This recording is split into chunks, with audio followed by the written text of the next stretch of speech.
Before Kenner introduced its wide variety of different xenomorphs, and even before Alien 3 depicted its dog alien, Dark Horse Comics revealed the Red Strain.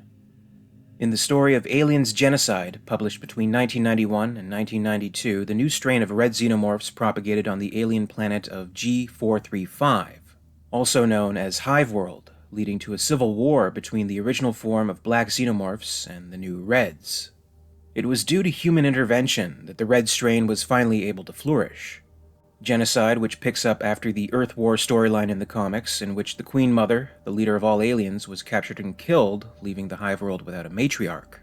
As theorized by Genocide's shady scientist character Dr. Begali, within the xenomorph there lies a recessive gene, the prospect of a genetic offshoot. In the novelization of Genocide, Dr. Begali explains his theory further. I would dare say that in hives every once in a while red eggs are laid and immediately destroyed by the queen or the queen's guards. When we removed the queen from the black hive and killed her guards, it probably allowed time for these freakish red eggs already laid to develop and grow, and then escape and build their own hive. And that is exactly what happens in the opening moments of this story. The matriarch of Hell has been deposed, and her subjects are in disarray, unable to function. They are aimless, silent. Only the royal guard moves quickly to establish the new sovereign. But the primordial palace has been violated. It has been deemed unsafe and unclean. The cradle of the species must be relocated. Far from the Queen Mother's enemies, somewhere they cannot penetrate, in a manner so different from the traditional ways, the new order is born. However, the unprecedented loss of the Empire's Gentrix has left these citizens without any link, unable to communicate. Slowly, they act out of a need to fill the void. And fill it they do. The old order is far from gone. The mistress of one kingdom calls out to her nation. The mistress of another sends out her own command. The result is a cry for genocide. As depicted in the comic series, this new strain of xenomorph appears literally red, though the details in the novel actually differ. The following is a description from the novel version of the story's opening. Call them red, though they were not red. To a casual observer, they looked identical. But to the blacks, through touch and smell and morphic fields, they were an anathema. Strangers, aliens, freaks that had to be destroyed. This is the simple drive of the alien civil war. The battle between the Reds and Blacks had a simple purpose: dominance of the planet.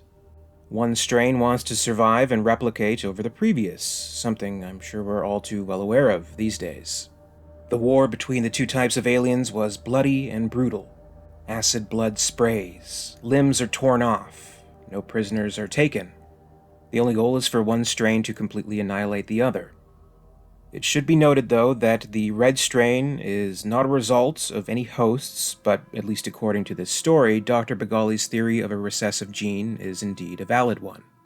We actually never see the original hosts of the xenomorphs depicted in Alien's Genocide, though based on previous comics such as Alien's Outbreak and Alien's Theory of Propagation, the indigenous population of the Hive World had been completely overtaken by the alien plague.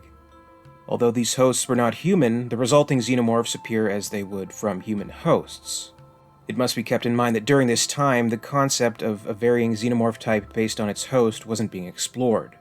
The comics Outbreak and Theory of Propagation were published in 1998, and even Aliens vs. Predator Prey, released in 1990, which included a cow-like species called Rinth were used as hosts, still resulted in the classic xenomorph design as we know it.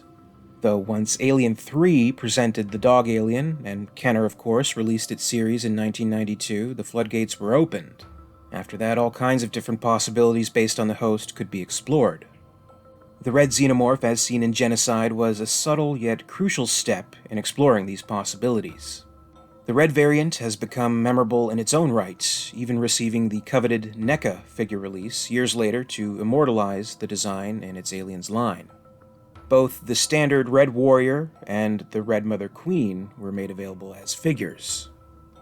Currently, the only appearance of the red xenomorph strain can be found in the Aliens Genocide story. As the story concludes, it's also theorized that the red strain was a fluke, and likely never to appear again. That's the short version of events anyway, though if you want to go more in-depth, I'd recommend checking out my playlist on Beyond the Earth War. Specifically the video titled Hive World, where I cover the events depicted in the comics and novelization over the course of an hour and 20 minutes, if that's something that interests you. It's been a little over 30 years now since Alien's Genocide, and we haven't seen anything quite like it since. We certainly haven't seen the Red Xenomorphs again. Do you think it's time to revisit the Red Strain once again in newer comics, or at least something similar? Is a Xenomorph against Xenomorph type of story something that you think is worth exploring in further detail? Comment below and share your thoughts. As always, I'd like to thank you very much for watching today. If you enjoyed this video, please make sure to give it a like, and be sure to subscribe for all the latest videos from Alien Theory. A very special thanks goes out to Alyssane, Grizz4756, Ronni Jensen, and XenoShadowMorph, Queen Tiers of the Patreon Hive.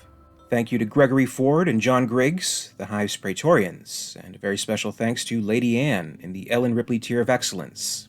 And a very, very special thanks to NanashiFx in the role of WEYLAND YUTANI Executive. If you'd like to join the Hive and support this channel, make sure to check out my Patreon page for exclusive posts and contests. In the meantime, you can catch up with Alien Theory over social media. Follow @alien_theory on Twitter and @alientheoryyt on Facebook and Instagram for more.